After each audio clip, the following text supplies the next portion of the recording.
महाराष्ट्र के पालेगांव में एक रिहायशी इमारत के सीसीटीवी कैमरे में एक घटना कैद हुई। इस घटना ने सभी को हैरान कर दिया है। इस वीडियो में देखा गया कि एक व्यक्ति एक 12 साल के बच्चे के साथ लिफ्ट के अंदर न सिर्फ मारपीट करता है बल्कि उसे काटता है और जान से मारने की धमकी भी देता है। आप देख रहे हैं जस्ट, मेरा नाम है खुशबू। दरअसल 4 जुलाई की शाम करीब 5 बजे का वक्त था। पालेगांव हाउसिंग सोसाइटी में रहने वाला बच्चा ट्यूशन क्लासेस के लिए जा रहा था। लिफ्ट 14वीं मंजिल से चलकर 9वीं मंजिल पर रुकी। जहां बच्चे ने देखा कि कोई बाहर नहीं है तो उसने लिफ्ट का दरवाजा बंद करने की कोशिश की। इसी दौरान एक व्यक्ति लिफ्ट में घुसा। उसका नाम कैलाश तनवानी है। अब वही व्यक्ति इस केस में आरोपी माना जा रहा है। जैसे ही वो लिफ्ट में आया, उसने बिना कुछ कहे बच्चे को पीटना शुरू कर दिया। अब बात कर लेते हैं कि सीसीटीवी फुटेज में क्या देखा। लिफ्ट के अंदर लगे कैमरे में साफ देखा जा सकता है कि जैसे ही बच्चा अंदर आता है, आरोपी उसे बार बार थप्पड़ मारता है। वहीं लिफ्ट में मौजूद एक महिला उसे रोकने की कोशिश भी करती है, लेकिन वो नहीं रुकता। मीडिया से बात करते हुए बच्चे ने बताया, मैं लिफ्ट से आ रहा था, 9वीं मंजिल पर लिफ्ट रुकी, बाहर कोई नहीं था तो मैंने दरवाज़ा बंद कर दिया। तभी अंकल अंदर घुसे और सीधे मुझे मारने लगे। जब मैंने पूछा कि क्यों मार रहे हो तो उन्होंने मुझे काटा और कहा, तू मुझे बाहर मिल, मैं तुझे चाकू से मार दूंगा।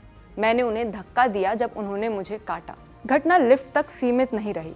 जब लिफ्ट ग्राउंड फ्लोर पर पहुंची, वहां से लॉबी तक आरोपी ने मारपीट जारी रखी। सीसीटीवी में दिखता है कि वहां मौजूद गार्ड्स और कुछ लोग बीच बचाव की कोशिश करते हैं। बच्चे के पिता ने बताया कि उनका बेटा 12 से 13 साल का है और वो ट्यूशन जा रहा था। उन्होंने आरोप लगाया है कि आरोपी उनके बेटे के दोस्त का पिता है। उसने न केवल हमला किया बल्कि उनके बेटे को जान से मारने की धमकी तक दी। परिवार ने फौरन शिवाजी नगर पुलिस स्टेशन अंबरनाथ में शिकायत दर्ज करवाई। आरोपी के खिलाफ केस दर्ज कर लिया गया है, लेकिन अब तक उसकी गिरफ्तारी को लेकर कोई पुष्टि नहीं हुई है। इस घटना का वीडियो सोशल मीडिया पर सामने आया और इस पर लोग जमकर गुस्सा जाहिर कर रहे हैं। कई लोग आरोपी की गिरफ्तारी और सख्त कानूनी कार्रवाई की मांग भी कर रहे हैं। मीडिया की रिपोर्ट्स के मुताबिक आरोपी इस बात से नाराज था कि बच्चे ने 14वीं मंजिल पर लिफ्ट का दरवाजा उसके लिए नहीं रोका। इसी बात पर उसने गुस्से में आकर हमला कर दिया। ये पहला मामला नहीं है। इस तरह के अचानक गुस्से में आकर बच्चों या आम लोगों पर हमला करने के कई मामले पहले भी सामने आ चुके हैं। ग्रेटर नोएडा की एक हाउसिंग सोसाइटी में 2 बच्चों की छोटी सी कहासुनी इतनी बढ़ गई कि एक महिला ने दूसरे के 6 साल के बेटे को जोरदार थप्पड़ मार दिया। थप्पड़ इतना तेज था कि बच्चे के गाल पर नीला निशान पड़ गया। मुंबई में भी एक आदमी ने पार्किंग में बहस के दौरान एक महिला को थप्पड़ मारा क्योंकि उसने उसकी गाड़ी टच कर दी थी।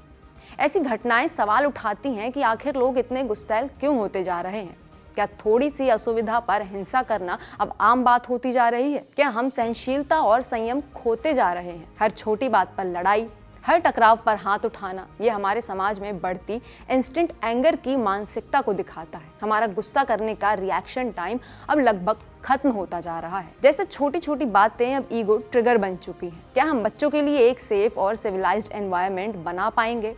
समाज को सोचने की जरूरत है कि हम बच्चों को सुरक्षित माहौल दे पा रहे हैं, और सबसे जरूरी सवाल, क्या हम धीरे धीरे एक हिंसक समाज की ओर बढ़ रहे हैं? इस पूरे मामले में सिर्फ एक मासूम बच्चा नहीं घायल हुआ, बल्कि हमारी सोच, हमारी सहनशीलता और हमारी इंसानियत भी चोटिल हुई है। महाराष्ट्र के पालेगांव में 12 साल के बच्चे के साथ हुई मारपीट और धमकी की ये घटना एक बार फिर हमें याद दिलाती है कि बच्चों के खिलाफ हिंसा कितनी गंभीर बात है। भारत में पोक्सो एक्ट और जुवेनाइल जस्टिस एक्ट जैसे कानून बच्चों को शारीरिक और मानसिक हिंसा से बचाने के लिए बने हैं। इन कानूनों के तहत अगर कोई बच्चे के साथ मारपीट, धमकी या शारीरिक हमला करता है तो उसे गंभीर धाराओं के तहत केस का सामना करना पड़ सकता है, जिसमें जुर्माना, 3 साल तक की जेल और न्यायिक जांच शामिल हो सकती है। याद रखिए, कानून तब तक ही असरदार होता है जब उसे समय पर और पूरी सख्ती से लागू किया जाए, वरना हर घटना के बाद हम सिर्फ एक नई एफआईआर और एक वायरल वीडियो के गवाह बन के रह जाएंगे। आपकी क्या राय है?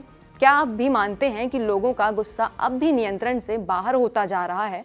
कमेंट सेक्शन में हमें ज़रूर बताइएगा। मेरे साथ कैमरे के पीछे थे श्रेष्ठ, मैं खुशबू, आप देख रहे थे जस्ट।